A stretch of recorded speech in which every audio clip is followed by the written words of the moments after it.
Imagine for a moment that the most iconic monument of ancient Rome was never meant to be built by the civilization we call Roman at all. You stand before the Colosseum on a winter morning, in the year 79, mere months after its completion under Emperor Titus. The amphitheater rises before you like a mountain carved by giants, its travertine blocks stacked in impossible precision, each stone weighing several tons yet fitted without mortar so tightly that even today you cannot slide a knife blade between them. Around you, the forum bustles with vendors selling garum and fresh bread, slaves hauling water in clay amphorae, senators in purple-bordered togas discussing grain distributions. The contrast is jarring. These Romans live in wooden apartments that collapse regularly, killing dozens. They throw their waste into the streets. Most cannot read. They believe that thunder is Jupiter's anger and that sacrificing a bull will cure plague. Yet somehow, these same people engineered a structure that modern architects openly admit they struggle to replicate even with computers, laser measurements, and hydraulic cranes. The Colosseum stretches 189 meters long, 156 meters wide,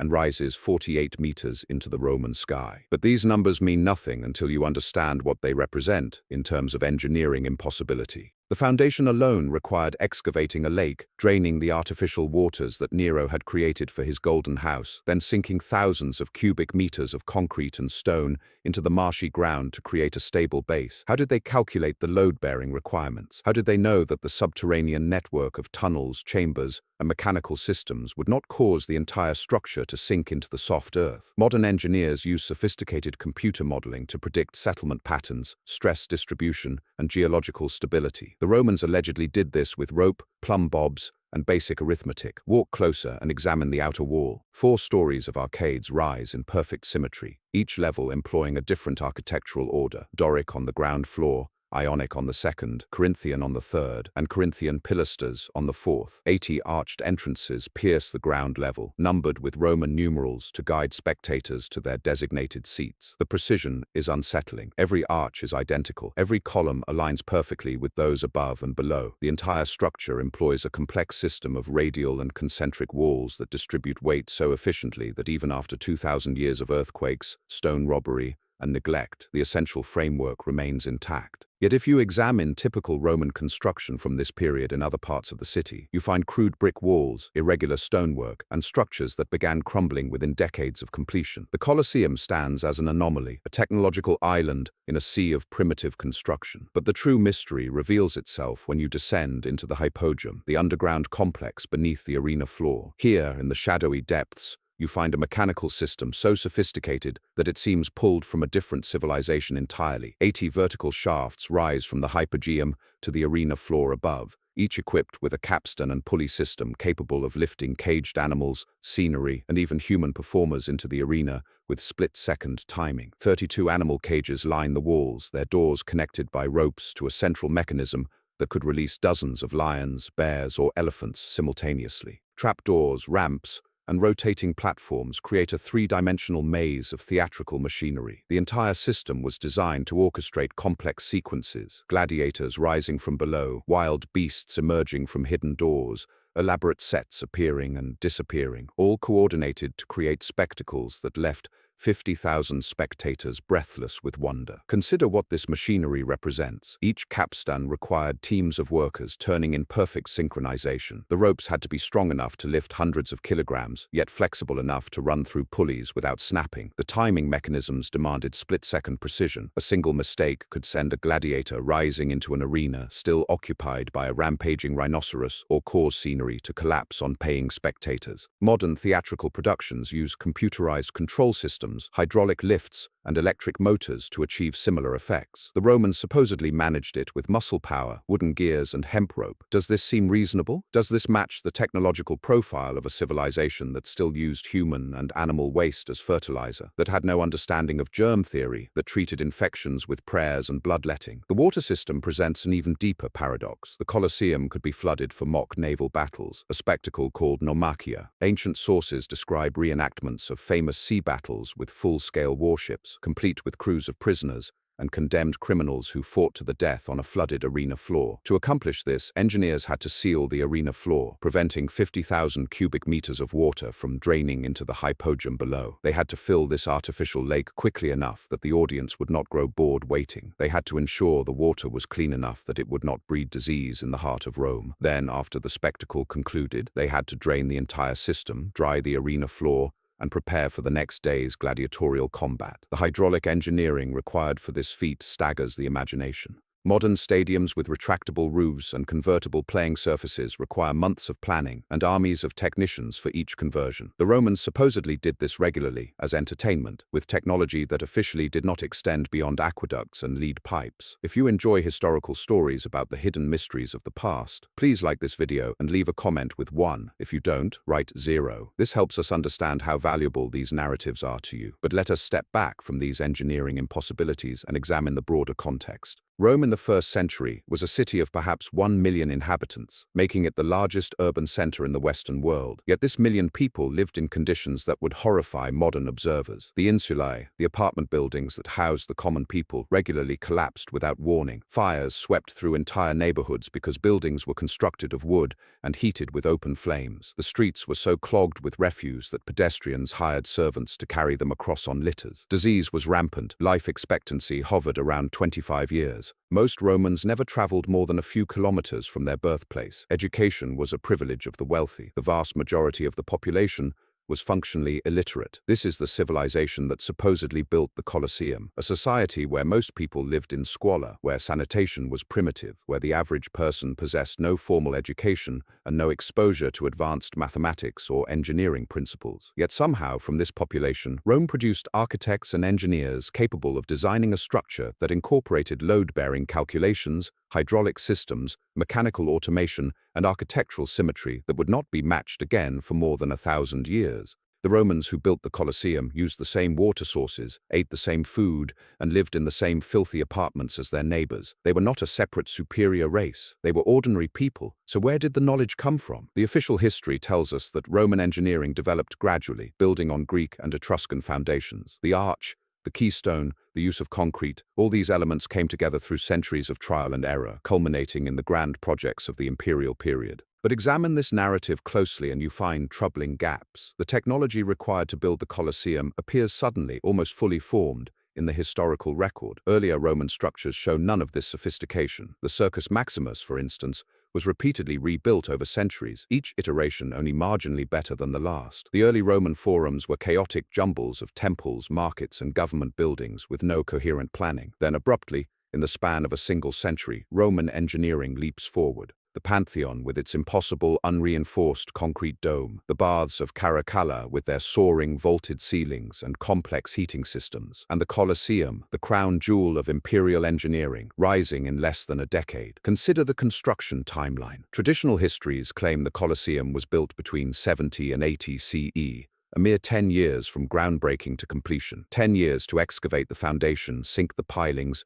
quarry and transport 100,000 cubic meters of travertine stone from quarries 20 kilometers away, shape each block to precise specifications, lift these multi-ton stones into position 4 stories high, construct the entire underground mechanical system, install the seating for 50,000 spectators, and complete the decorative elements including hundreds of statues, fountains, and marble facings. Modern construction projects of similar scale require decades and thousands of workers armed with machinery that can move tons of material with the flip of a switch. The Romans had human muscle, animal power, and simple machines, levers, pulleys, and inclined planes. Yet they supposedly matched or exceeded modern construction speeds. The logistics alone should have been impossible. Feeding the workforce would have required a constant stream of grain, meat, and wine flowing into the construction site. Housing thousands of workers in the heart of Rome would have strained the city's already inadequate infrastructure. Coordinating the labor, ensuring that stone cutters, transport teams, masons, carpenters, and decorators all worked in perfect sequence without modern communication tools or project management software. This alone represents an organizational miracle. Yet history records no unusual strain on Rome's resources during this period. No complaints from neighboring regions about labor shortages or requisitioned materials. No evidence of the massive support network that such a project would have required. Now examine the stone itself. Travertine limestone, the primary building material, came came from quarries near Tivoli, 20 kilometers east of Rome. Each block was cut from the living rock using bronze chisels and iron wedges, shaped to precise dimensions, then transported to Rome on wooden carts pulled by oxen. The largest blocks weigh more than 300 tons. 300 tons. Modern heavy-lift vehicles struggle to move such masses even on paved roads. The Romans supposedly hauled these blocks across rough terrain, up and down hills, through narrow valley passages, on wheels that were solid wood without ball bearings or pneumatic tires. Then, upon arriving in Rome, they lifted these blocks 4 stories high using only rope, wooden cranes, and human-powered treadmill cranes. The forces involved are staggering. A rope capable of lifting 300 tons must be thick as a man's thigh and would require dozens of workers turning treadmills in perfect synchronization. One mistake, one frayed strand, and the block would plummet, killing everyone below and possibly damaging the structure itself. Yet history records no catastrophic accidents during construction, no collapses, no mass casualties. The precision of the stonework suggests another impossibility. Walk along the exterior wall and run your hand across the joints between blocks. Even after 2,000 years of weathering, you cannot feel where one stone ends and another begins. The surfaces are so flat, so perfectly matched, that no mortar was needed. The Romans allegedly achieved this precision using only the naked eye, plumb bobs, and basic measuring tools. No laser levels, no computer-aided design, no calibrated instruments. They simply looked at a block of stone weighing several tons and knew somehow that it would fit perfectly with the blocks above, below, and beside it. If a single block was cut even a few millimeters too large or too small, it would create a cascading error that would throw off the alignment for the entire structure. Yet there are no error corrections visible in the Colosseum's walls, no places where blocks were obviously reshaped to compensate for mistakes. The precision is consistent throughout, as if the entire structure was manufactured according to a blueprint so detailed and so accurate that human error simply could not occur. This leads to an uncomfortable question. What if the technology used to build the Colosseum did not originate in Rome at all? What if the Romans were not building from scratch but rather reconstructing something they had found? Ancient texts hint at mysteries in the Colosseum's past. Cassius Dio, writing in the 3rd century, mentions that the site where the Colosseum stands was once occupied by Nero's artificial lake, but before that, the area was an ancient valley with structures of unknown origin buried beneath the surface. During excavations for the Colosseum's foundation, workers allegedly discovered chambers far below ground level, filled with carved stones and metal objects that predated Rome itself. These objects were removed and melted down or reused, their origins never properly documented.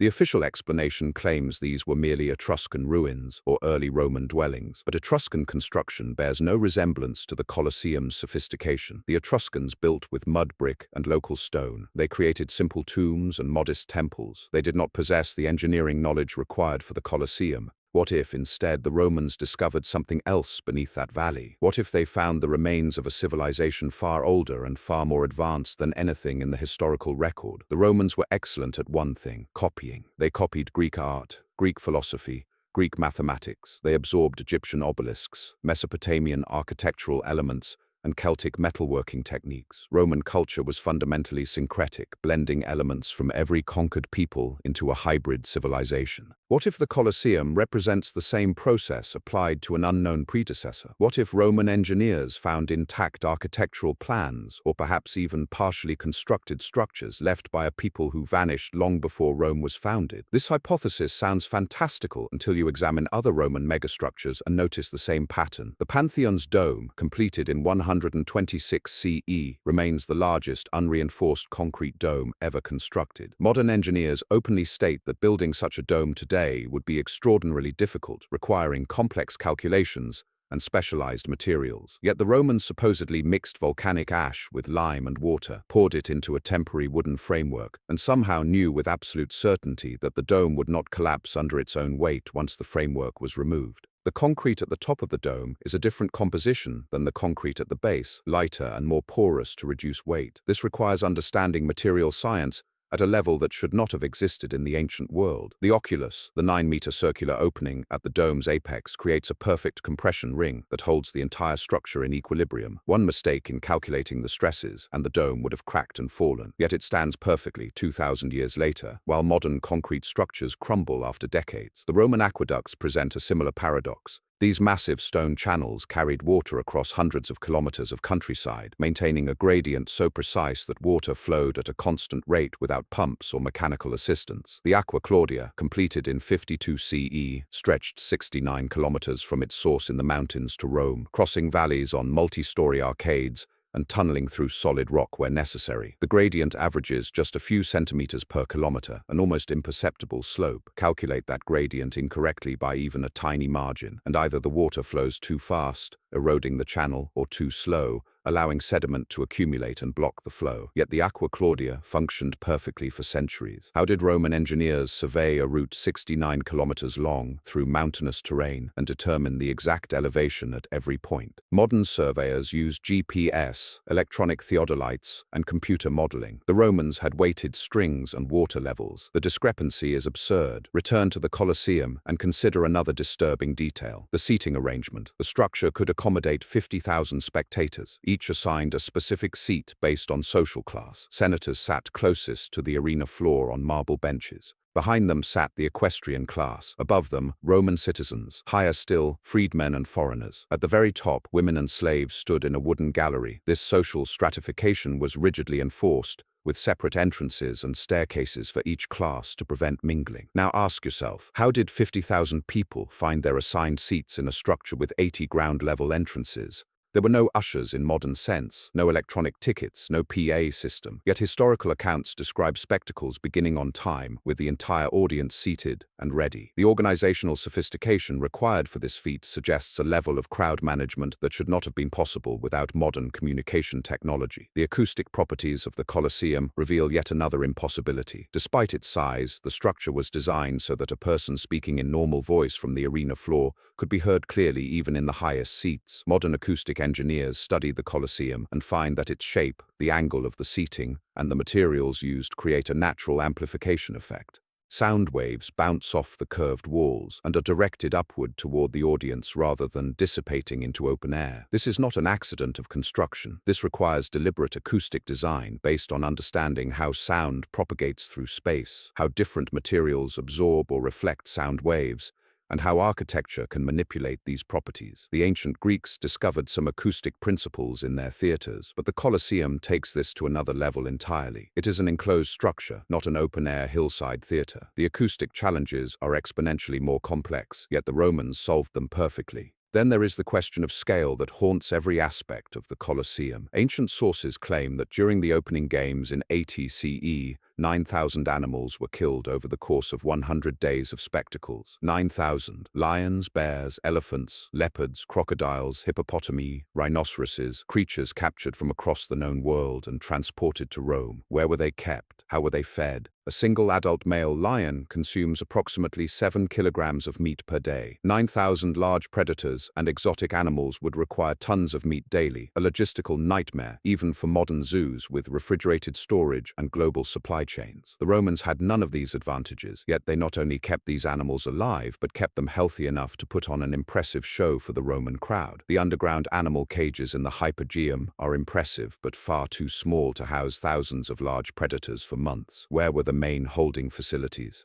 History is silent on this point, offering no descriptions of massive animal warehouses or feeding operations. Consider also the human cost. Gladiatorial combat was lethal entertainment, with thousands of men dying in the arena each year. Where did Rome find such an endless supply of trained fighters? Training a gladiator took years. They had to be taught swordsmanship, combat tactics, showmanship, and physical conditioning. They represented significant investments for the Lanistae, the trainers who owned and operated gladiatorial schools. Yet these expensive investments were thrown into the arena to die for public amusement. The mathematics do not work. If each major spectacle killed dozens or hundreds of gladiators, and spectacles occurred regularly throughout the year, then Rome would need to maintain training facilities capable of producing thousands of new gladiators annually. Such facilities would require enormous resources: training grounds, weapons, armor, food, medical care, trainers, and security to prevent escapes. Yet historical accounts mention only a handful of gladiatorial schools, the most famous being the Ludus Magnus, adjacent to the Colosseum itself, which could house perhaps a few hundred fighters. The economic implications are equally troubling. The Colosseum's opening games, lasting 100 days, would have consumed resources on a scale that should have bankrupted the imperial treasury. Tens of thousands of animals, thousands of gladiators, elaborate scenery and props, costumes, weapons, exotic plants to decorate the arena, perfumes burned in massive quantities to mask the smell of blood and death. All of this provided free to the Roman people as a gift from Emperor Titus. The grain dole already strained Rome's finances, requiring constant imports from Egypt and North Africa to feed the urban poor. Adding the cost of these extravagant spectacles should have caused economic collapse. Yet Rome continued to host games for another 3 centuries. Where did the money come from? What economic engine powered this seemingly impossible expenditure? Some researchers point to a darker explanation. The spectacles were not entertainment, but rather population control and resource redistribution. Rome's economy ran on slavery, with millions of enslaved people performing the labor that sustained the empire. But slave populations do not reproduce fast enough to maintain their numbers if they are worked to death. Rome needed constant influxes of new slaves, captured in wars of conquest.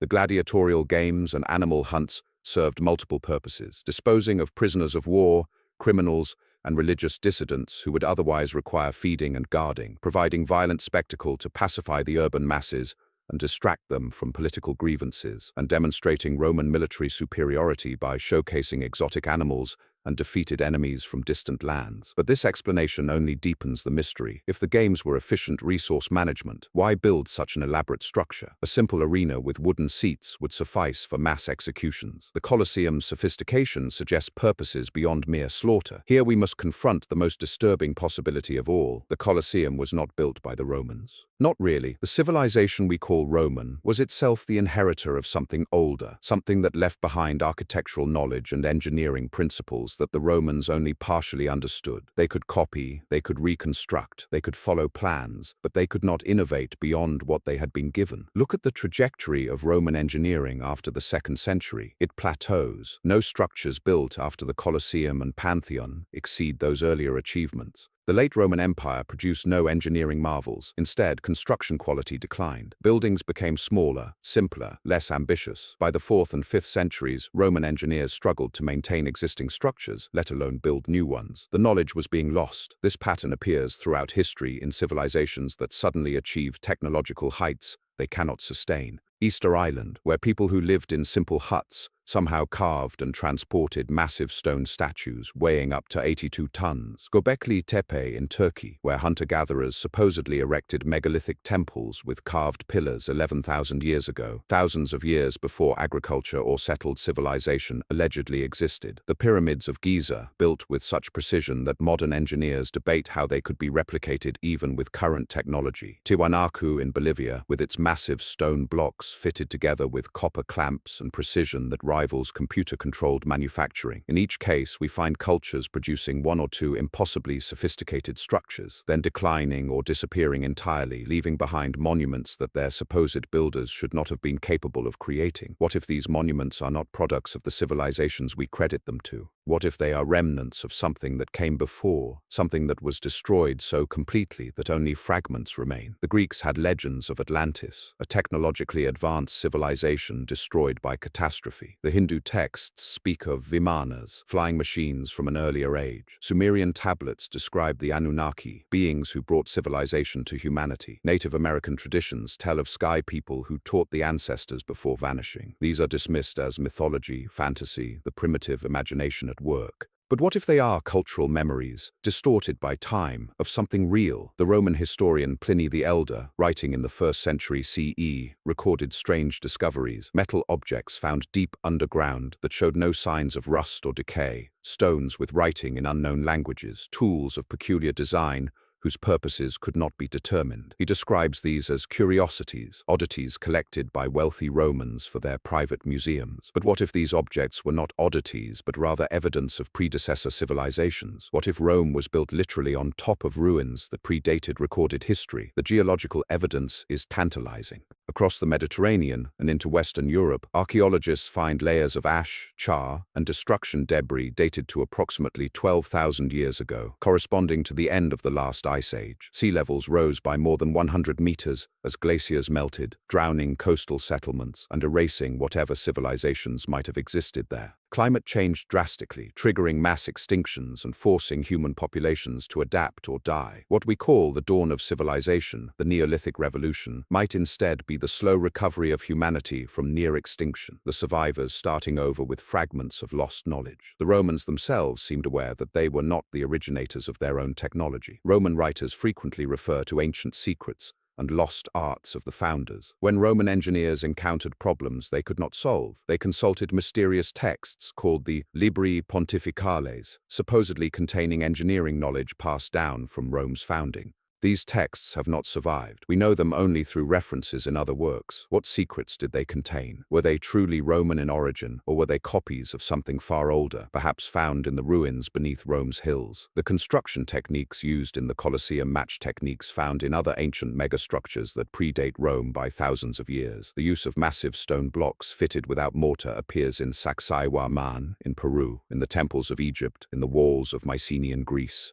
The underground tunnel systems and chambers mirror structures found in Cappadocia and Malta, carved from solid rock by unknown builders. The hydraulic engineering reflects knowledge seen in the water systems of Mohenjo-Daro in the Indus Valley, a civilization that flourished 3,000 years before Rome, yet somehow possessed advanced urban planning, standardized measurements, and sophisticated drainage systems. Are these similarities coincidental, or do they point to a common source of knowledge transmitted across time and distance by means we no longer understand? One particularly disturbing detail emerges when you study the Colosseum's architectural symbolism. The structure is oriented to cardinal directions with precision that requires astronomical knowledge. The main axis aligns with the sunset on the summer solstice. The four entrance gates correspond to the four classical elements: earth, air, fire, and water. The 80 arches, divided into four groups of 20, may represent some form of mathematical or astronomical calculation. The number 80 appears repeatedly in Roman architecture and has no obvious functional purpose. Was it significant to the original designers? Does it encode information we have lost the ability to read? Modern scholars dismiss such speculation as pattern seeking, the human tendency to find meaning in randomness. But ancient architects did not build randomly. Every element served purpose or symbolism. The Romans inherited a tradition of sacred architecture from the Etruscans and Greeks, who in turn inherited it from older sources. This tradition held that buildings were microcosms, miniature representations of the universe itself. The Pantheon's dome represents the heavens. The Colosseum, then, might represent something equally cosmic, a symbolic structure whose meaning has been forgotten along with the civilization that first conceived it. The hypogeum reveals another clue. The underground chambers form a pattern that resembles a labyrinth, not the simple maze of Greek mythology, but rather a complex geometric design similar to patterns found in megalithic sites across Europe. These labyrinth patterns appear on Stone Age monuments, carved into rock surfaces thousands of years before writing was invented. Their purpose remains unknown, but they appear so frequently and in such widely separated locations that they must have held profound significance to Neolithic peoples. Why would Roman engineers replicate this ancient pattern beneath their amphitheater? Did they even know they were doing so, or were they following plans that encoded knowledge they no longer fully comprehended? The decline of Rome provides the final piece of this puzzle. The Western Roman Empire did not fall suddenly, but rather eroded over centuries, losing provinces, losing population, losing technological capacity. By 400 CE, the city of Rome had shrunk from over 1 million inhabitants to perhaps 100,000. The aqueducts fell into disrepair because no one knew how to maintain them. The great buildings were abandoned because the knowledge required to heat and clean such massive spaces had been lost. Literacy rates plummeted. Libraries burned. Christian authorities destroyed pagan temples and texts, erasing centuries of accumulated knowledge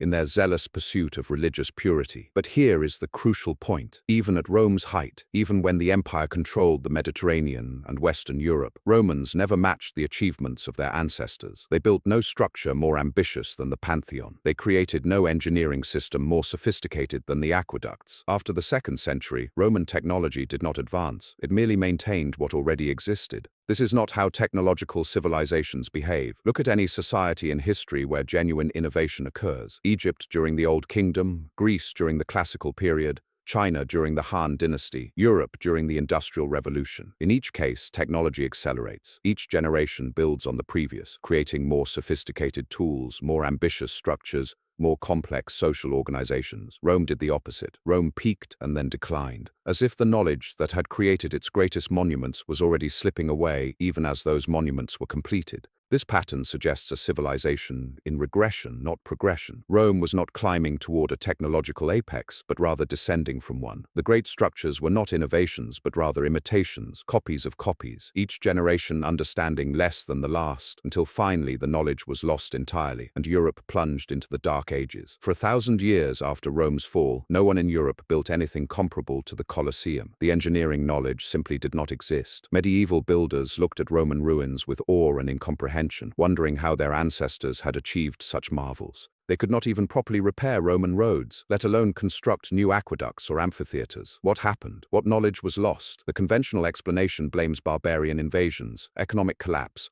and political instability. But this assumes that knowledge is fragile, easily destroyed, dependent on stable institutions for preservation. Yet in other periods of upheaval, critical knowledge survived. Chinese technology persisted through the fall of multiple dynasties. Islamic scholars preserved Greek and Roman texts during Europe's Dark Ages. Indian mathematical knowledge transmitted across generations despite political chaos. Why did Roman engineering knowledge vanish so completely? Unless the knowledge was never truly Roman to begin with, unless the Romans were custodians of something they inherited but did not create, and when their civilization collapsed, they took the last fragments of an older, greater civilization down with them. The Colosseum stands today not as a monument to Roman achievement, but as a tombstone, marking the grave of a predecessor civilization whose name we do not know, whose history has been erased, whose technological accomplishments we credit to people who came after and merely found the ruins. Consider what this means for our understanding of history. We are taught that human civilization is a linear progression, moving from primitive to advanced, from ignorant to enlightened. We began as hunter-gatherers, developed agriculture, built cities, created writing, and slowly climbed toward modernity. But what if this narrative is false? What if civilization is cyclical, rising and falling in waves,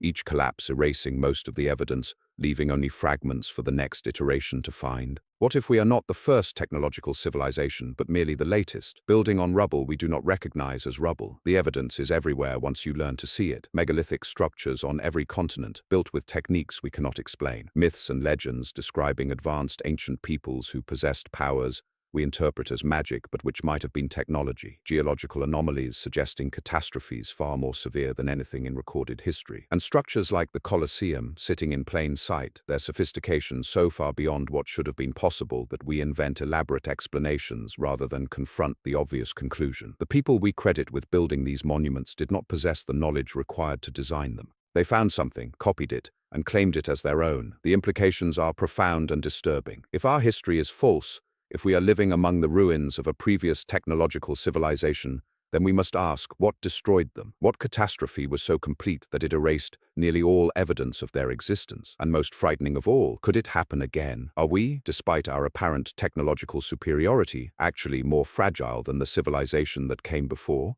They left monuments that survive millennia. What will remain of our civilization after 2,000 years? Our buildings are designed to last decades, not centuries. Our knowledge exists in digital form, dependent on electrical grids and functioning computers. If our infrastructure collapsed tomorrow, how much would survive? How long before survivors lost the ability to read, to manufacture, to build?